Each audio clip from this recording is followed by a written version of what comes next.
Good morning guys. तो देखिए, ये है ऑडिट 22-23 का। एक दीदी ने भेजी थी बगोदर ब्लॉक से। देखिए, प्राप्त और भुगतान इस तरह से है। प्रारंभ शेष राशि है 1365। बैंक में है प्रारंभ शेष राशि 1,84,138 रुपया। और समूहों से वसूला हुआ है ब्याज 4,800। और किस्त प्राप्त हुआ है समूहों से 1,30,500। ब्याज प्राप्त हुआ है 25,105 रुपया। और बैंक खाता शेष पर ब्याज प्राप्त हुआ है 1,455 रुपया। उसके बाद अन्य प्राप्त है 220 रुपया। और MBK का मानदेय आया है 22-23 में 14,520 रुपया। और THR का राशि प्राप्त हुआ है 47,051 रुपया। तो कुल प्राप्त हुआ 4,09,154 रुपया। अब भुगतान तरफ देखते हैं।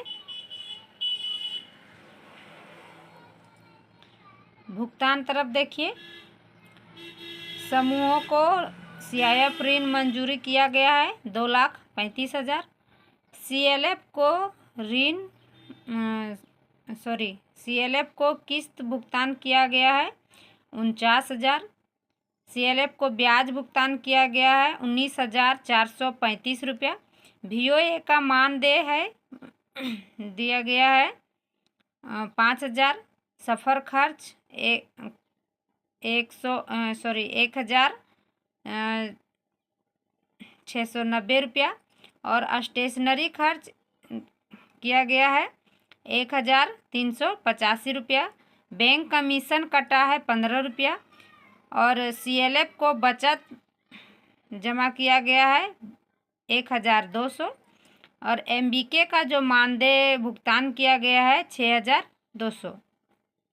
और अन्य खर्च हुआ है 1,000। अब देखिए, अंतिम शेष राशि इस साल का है 3,280 रुपया। और बैंक में है 85,949 रुपया। तो टोटल 4,09,154 रुपया प्राप्त हो गया। अब देखिए आय और व्यय का सूची। ठीक है, तो देखिए व्यय में क्या क्या खर्च हुआ। CLF को ब्याज भुगतान किया गया 19,435 रुपया। सफ़र खर्च किया गया 1,690 रुपया। VOA का मानदेय दिया गया है 5,000। स्टेशनरी खर्च 1,385 रुपया। बैंक कमीशन 15 रुपया। और अन्य खर्च 1,000। तो टोटल यहाँ कुल व्यय हुआ 28,525 रुपया। अब देखिए, आय में समूहों से प्राप्त ब्याज हुआ है 25,105 रुपया। बैंक खाता शेष पर ब्याज प्राप्त हुआ है 1,455 रुपया। अन्य आय हुआ है 220 रुपया। तो कुल आय हुआ है 26,780 रुपया। तो अब देखिए, यहाँ खर्चा ज़्यादा हो गया और आय कम आया है। तो क्या करेंगे, इसमें माइनस करेंगे। कुल व्यय को कुल आय को माइनस करेंगे तो आया 1,745 रुपया। अब फिर दोनों को जोड़ के यहाँ कुल करना है। ठीक है, अब ये आय वाला कुल और व्यय वाला कुल दोनों मिलना चाहिए। ठीक है, अब देखिए दायित्व और संपत्ति का सूची में CLF ऋण शेष राशि पिछला साल का था 3,25,000। समूहों का बचत था पिछला साल 12,000। और समूहों का हिस्सा धन था 2,220 रुपया। तो बचा हुआ आय था 2,033 रुपया। और कुल था 3,00,000 41,253 रुपया। अब वही देखिए, संपत्ति में पिछला साल में अंतिम शेष राशि 1,165 रुपया था। बैंक में था 1,84,138 रुपया। उसके बाद समूहों के ऊपर ऋण शेष राशि था 1,04,000 और CLF को हिस्सा धन 1,000। उसके बाद CLF को बचत जमा 700। THR का एडवांस खर्चा हुआ था 50,050 रुपया। उसके बाद यहाँ कुल 3,41,253 रुपया। ठीक है, वही अब देखिए इस साल में CLF ऋण शेष राशि को वापस किया गया 49,000, तो माइनस करके यहाँ लिखें 2,76,000। उसके बाद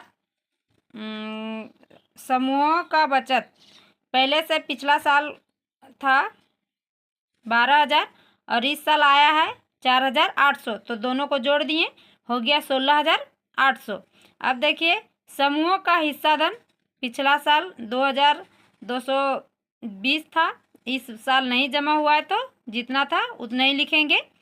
अब देखिए MBK का मानदेय, MBK का मानदेय प्राप्त हुआ था 14,520 रुपया, तो हम भुगतान कर चुके हैं 6,200, तो बच गया यहाँ 8,320 रुपया। तो यहाँ लिखेंगे दायित्व के तरफ, क्योंकि देना है ये राशि, इसलिए।